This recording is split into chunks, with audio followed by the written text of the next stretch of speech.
Òní ọjọ́ ìsinmi kẹfà lẹ́yìn mẹ́ta lọ́kan.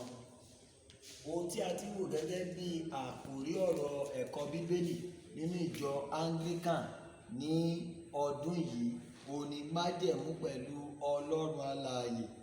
Ẹ̀ka àkòrí tí a ń wò ní ìdílé àti májẹ̀mú pẹ̀lú Ọlọ́run alààyè apá 9.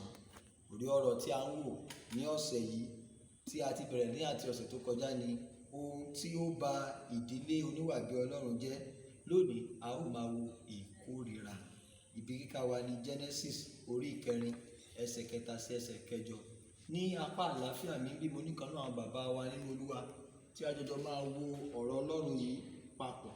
Bàbá ẹ dárúkọ yín fáwọn tó wà nílé. Orúkọ tèmi ni Rev'd Ogundeji Emmanuel Ayọ̀bámi láti ìjọ Jákọ́bù mímọ́ ti Owódé Àfọ̀n ní abẹ́ agbègbè Imala Provisional Archdeaconry. Ẹ ṣé. Bákan náà ni ní apá ọ̀tún mi bí mo ní kan náà àwọn màmá wa nínú Olúwa tí a jọjọ máa wo ọ̀rọ̀ Ọlọ́run yìí papọ̀. Ẹ dárúkọ yín fáwọn tó wò wá. Orúkọ tèmi ni arábìnrin Adéṣọlá Olúfúnkẹ́ Ọ̀ṣọ́. Ẹ ṣé. Ní ohun tí à ń wò ní ọ̀sẹ̀ yìí ohun tí ó ṣe pàtàkì tó dẹ̀ jẹ́ kò ṣe má ní ni bẹ́ẹ̀ náà ló sì jẹ́ ohun tó yẹ kí a yapa fún gẹ́gẹ́ bí ìdílé oníwàbí Ọlọ́run. Genesis orí 4 ẹsẹ̀ 3 sí ẹsẹ̀ 8. Màmá Ọ̀ṣọ́ ẹ bá wa ka Genesis orí 4 ẹsẹ̀ 3 sí ẹsẹ̀ 8. Genesis orí 4 ẹsẹ̀ 4 bẹ̀rẹ̀ ní orí 4 bẹ̀rẹ̀ ní ẹsẹ̀ 3. Ó sì ṣe ní òpin ọjọ́ wọn nì tí Káínì mú ọrẹ nínú èso ilẹ̀ fún Olúwa wa àti Ábẹ́lì òun pẹ̀lú nínú àkọ́bí ẹran ọ̀sìn àní nínú àwọn tí ó sanra. Olúwa sì fi ojú rere wo Ábẹ́lì àti ọrẹ rẹ̀, ṣùgbọ́n Káínì àti ọrẹ rẹ̀ ni kò náání. Káínì sì bínú gidigidi, ojú rẹ̀ sì rẹ̀wẹ̀sì. Olúwa sì bi Káínì pé, èéṣe tí inú fi ń bí ọ? Èéṣe tí ojú rẹ̀ fi rẹ̀wẹ̀sì? Bí ìwọ bá ṣe rere, ara kì yóò ha yá ọ bí? Bí ìwọ kò bá sì ṣe rere, ẹ̀ṣẹ̀ bá ní ẹnu ọ̀nà. Lọ́dọ̀ rẹ ni ìfẹ́ rẹ yóò máa fà sí, ìwọ ó máa ṣe alákòóso rẹ̀. Káínì sì bá arákùnrin rẹ̀ sọ̀rọ̀. Ó sì ṣe nígbà tí wọ́n wà ní oko, Káínì dìde sí Ábẹ́lì arákùnrin rẹ̀, ó sì lù ú pa. Ẹ ṣé. Èròǹgbà wa ní láti túmọ̀ ìkórìíra bí ó ti jẹ mọ́ ìdílé oníwàbí Ọlọ́run, láti jẹ́ kí a ní òye agbára ìparun tí ìkórìíra ní nínú ìdílé oníwàbí Ọlọ́run, àti láti dábàá àwọn ọ̀nà tí a fi lè pinwọ́ ìkórìíra ní àwùjọ wa. Ìkórìíra ni níní ìhùwàsí àtakò òdì tí ó le àti àìfi ìfẹ́ hàn. Ó jẹ́ ẹ̀ṣẹ̀ tí ó yọrí sí onírúurú ìwà ipá tí ó ṣẹlẹ̀ ní àgbáyé látijọ́ àti nísinsìnyí. Káínì tí ó jẹ́ àkọ́bí ní ìdílé àkọ́kọ́ ṣe àfihàn ìkórìíra tí ó kíra, èyí tí ó mú kí ó pa arákùnrin rẹ̀ Ábẹ́lì. Nígbà tí a wo agbára ìkórìíra nínú ibi kíkà yìí, kí ni àwọn okùnfà èyí àti pé báwo ni àwọn Kìrìsìtẹ́nì ṣe lè borí apá ọmọnìyàn run alágbára yìí? Níbi tí a kà yẹn a rí bí Káínì bí ó ti fi ìwà ìkórìíra tó fi pa arákùnrin rẹ̀, èyí tó dẹ̀ mú ègún bá àti ìrìn àjò rẹ̀ ní ayé. Bẹ́ẹ̀ náà ni ó ń ṣẹlẹ̀ lóde òní pé ẹnikẹ́ni tí ó bá gbé ẹ̀wù ìkórìíra wọ̀ tàbí tó gbé ẹ̀mí ìkórìíra wọ̀ láti kórìíra ọmọnìkejì rẹ̀, òun fúnra lára rẹ̀ kò lè gbé nínú àlàáfíà. Nítorí náà ìbànújẹ́ ẹni bẹ́ẹ̀ yóò pọ̀ àti wípé kò ní rí ojú rere àti ìfẹ́ Ọlọ́run. Bàbá wa láti inú ìjọ wa, bàbá wa Ogundeji, kí ni ìkórìíra? Kí sì ni àwọn ohun tí ó ń fà á ní ayé òde òní? Ní àwọn iṣẹ́ Ọlọ́run tó pọ̀ tí wọ́n ní ká tọ́ka síbẹ̀, ṣùgbọ́n nítorí àkókò wa ó fẹ́ kí ẹ̀kan bá wa sọ kí ni ìkórìíra àti kí ni àwọn ohun tí ó ń fà á ní ayé òde òní. Ìkórìíra túmọ̀ sí níní àtakò ìwà òdì sí ara ẹni àti àìní ìfẹ́ ọmọnìkejì nínú ara wa. Tá bá wo ìhìnrere ti Mark orí 6 ẹsẹ̀ 18 dé 19, a rí wípé Jòhánù ó sọ òótọ́ ọ̀rọ̀ fún Hẹ́rọ́dù, ṣùgbọ́n torí pé ó kórìíra òótọ́ ọ̀rọ̀, ohun tí ó máa ń bí ìkórìíra òun ni àìlègbà òótọ́ ọ̀rọ̀ sára, ìkórìíra òótọ́ ọ̀rọ̀, àìnífẹ̀ẹ́ ara ẹni. Tá a bá wo bá a ṣe ṣàkọsílẹ̀ rẹ̀ nínú Ẹ́sítérì bákan náà, nítorí wípé Ẹ́sítérì ó kọ̀ láti forí balẹ̀ fún ènìyàn ẹlẹ́ran ara. So eléyìí àwọn tó máa ń bí òun nìyẹn. Bákan náà tá a bá wo Dáníẹ́lì pinnu láti má forí balẹ̀ fún ọlọ́run mi.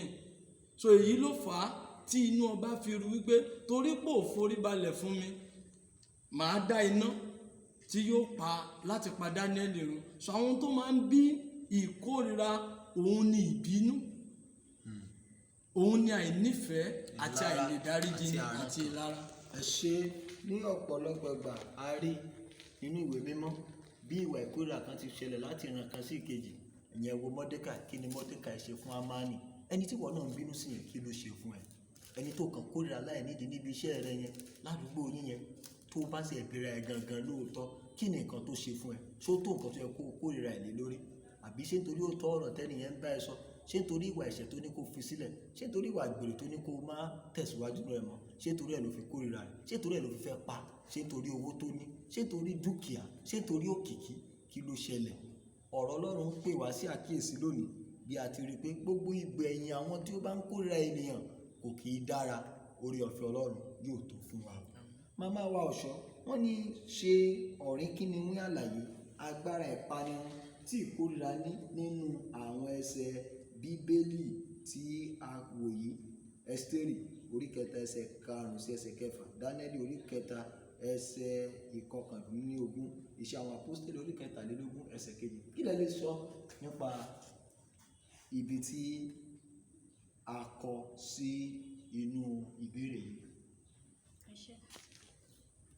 Gẹ́gẹ́ bí a ti kọ́ nínú àwọn ẹsẹ̀ Bíbélì tí a kà nínú ìwé Ẹ́sítérì orí 3 ẹsẹ̀ 5 títí dé 6, a rí kà bí Mọ́dékàì kò ṣe forí balẹ̀ fún Hámánì nítorí pé ó pinnu pé òun ò ní forí balẹ̀ fún ènìyàn ẹlẹ́ran ara bíi ti òun, pé Ọlọ́run nìkan ni òun á fi orí balẹ̀ fún.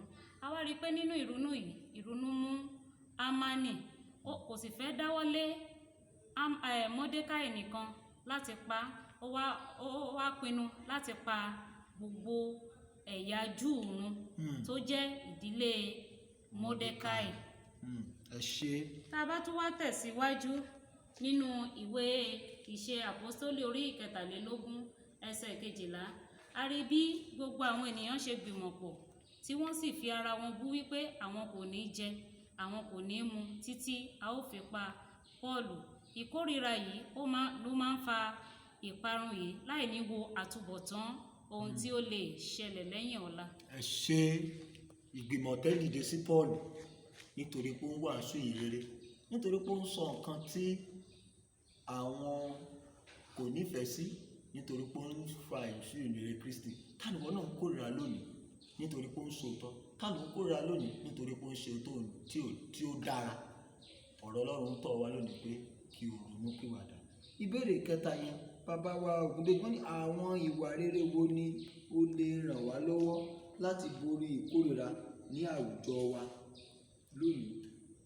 Àwọn ìwà rere tó lè ràn wá lọ́wọ́ láti borí ìkórìíra láwùjọ wa lónìí, àkọ́kọ́ ohun méjì péré ni màá sọ. Àkọ́kọ́ òun ni láti ní ìbẹ̀rù Ọlọ́run. Ìbẹ̀rù Ọlọ́run ni kì í mú kéèyàn ronú bí sí ọmọnìkejì. Ohun kejì tó lè fà á òun ni láti ní ìfẹ́ ọmọnìkejì sí ara ni. Jòhánù kìíní jẹ́ kó yé wa wípé tí ẹnikẹ́ni bá ní pé òun fẹ́ Ọlọ́run ṣùgbọ́n tó kórìíra ọmọnìkejì rẹ̀, ó ní kò mọ Ọlọ́run, bẹ́ẹ̀ ni kò sì fi Ọlọ́run. So ìfẹ́ sí Ọlọ́run, sí ọmọnìkejì àti ìbẹ̀rù Ọlọ́run, òun la lè fi borí ìkórìíra. Ẹ ṣé. Ìfẹ́ sí Ọlọ́run, ìbẹ̀rù Ọlọ́run àti ìfẹ́ sí ọmọnìkejì wa, nǹkan tó lè jẹ́ kí a borí ìkórìíra. Wọ́n ní kí ni àwọn àṣẹ tí Bíbélì là kalẹ̀ láti ṣẹ́gun ìkórìíra? Màmá Ọ̀ṣọ́. kí ni àṣẹ tí Bíbélì là kalẹ̀ láti ṣẹ́gun ìkórìíra? Àwọn àṣẹ tí Bíbélì là kalẹ̀ láti ṣẹ́gun ìkórìíra gẹ́gẹ́ bí a ti kà nínú ìwé Lẹ́fítíkù orí ìkọkàndínlógún ẹsẹ̀ ìkẹtàdínlógún. Ìyẹn fi hàn wá wípé ẹnikẹ́ni, àṣẹ tí Ọlọ́run pa fún wa níbẹ̀ ni wípé ẹnikẹ́ni tó bá kórìíra arákùnrin rẹ̀ kò ní sí nínú ìmọ́lẹ̀. Tá a bá tún wá tẹ̀síwájú nínú Jòhánù kínní orí kejì ẹsẹ̀ ìkẹsàn-án dé ìkọkànlá pé ẹnikẹ́ni tó bá kórìíra arákùnrin rẹ̀ tó ń bínú sí arákùnrin rẹ̀ kì yóò ní ìyè àìnípẹ̀kun. Nítorí náà ẹni tí ó ń bínú sí arákùnrin rẹ̀ tàbí tí àwọn àṣẹ tí Ọlọ́run pa fún wa ni pé ẹni tí ó bínú sí arákùnrin rẹ̀ kò ní wà nínú ìmọ́lẹ̀, bẹ́ẹ̀ kò sì ní ìyè àìnípẹ̀kun. Ẹ ṣe, ìyẹn ni pé ohun tí Ọlọ́run retí lọ́wọ́ wa ni pé kí a fẹ́ ọmọnìkejì wa, kí a má ṣe bínú sí wọn, kí a má ṣe kórìíra wọn, ṣùgbọ́n kí a fi ìfẹ́ hàn sí gbogbo ènìyàn, kí a dẹ̀ wà ní àlàáfíà pẹ̀lú ènìyàn gbogbo tí a bá jẹ́ ọmọ Ọlọ́run àti ìdílé oníwà bí Ọlọ́run. Ohun tí ó wù kí ó lè ṣẹlẹ̀ nínú ìdílé wa, bóyá sí ẹ̀gbọ́n sí àbúrò ni, àbúrò sí ẹ̀gbọ́n ni, nǹkan tí Ọlọ́run retí lọ́wọ́ wa ni pé a ní láti fẹ́ràn ara wa tọkàntọkàn, kí a má sì ṣe kórìíra ara ẹni. Ìwà ìrẹ̀lẹ̀ àti ìdáríjì gbọ́dọ̀ jẹ́ ojúlówó nínú ìdílé, torí gẹ́gẹ́ bí ìdílé a ó ṣẹra wa, ṣùgbọ́n a nílò ìdáríjì àti ìfẹ́ gẹ́gẹ́ bí ọmọlẹ́yìn Kristi àti gẹ́gẹ́ bí àjùmọ̀jogún ìjọba ọ̀run. Fún ìrònú, ìfẹ́ ni ó gbé ìdílé àti àwùjọ ró, ìkórìíra ni ó pa á run. Ìfẹ́ ló ń gbé ìdílé àti àwùjọ ró. Níbikíbi tí ìfẹ́ ò bá ti wà, irú ibẹ̀ ìparun kò jìnnà síbẹ̀. Lórúkọ Jésù a ò ní parun. Àkọ́sórí wa fún ọ̀sẹ̀ yìí, Jòhánù kínní orí kẹta ẹsẹ̀ ìkàádógún, ó ní ẹnikẹ́ni tí ó bá kórìíra arákùnrin rẹ̀ apànìyàn ni. Ẹ̀yin sì mọ̀ pé kò sí apànìyàn tí yóò níyè àìnípẹ̀kun láti máa gbé inú rẹ̀. Ọlọ́run pè wá sí ìrònúpìwàdà lónìí wípé kí a fẹ́ràn ọmọnìkejì wa gẹ́gẹ́ bí Kristi ṣe fẹ́ wa, ká fayé wa fún, kí a yọ̀ǹda ọkàn wa fún láti jẹ́ kí ìfẹ́ rẹ̀ kó gbé inú ayé wa, kí a dẹ̀ lè fi ìfẹ́ tòótọ́ hàn. Lóòótọ́ ẹnìyẹn ti ṣẹ̀ ọ́, lóòótọ́ ti ṣe nǹkan tí kò dára, ṣùgbọ́n Ọlọ́run pè ọ́ sí ìrònúpìwàdà ńlá lónìí pé yọ̀ǹda rẹ̀ fún mi kí o dẹ̀ wà ní àlàáfíà. Lórúkọ Jésù yóò dára fún wa.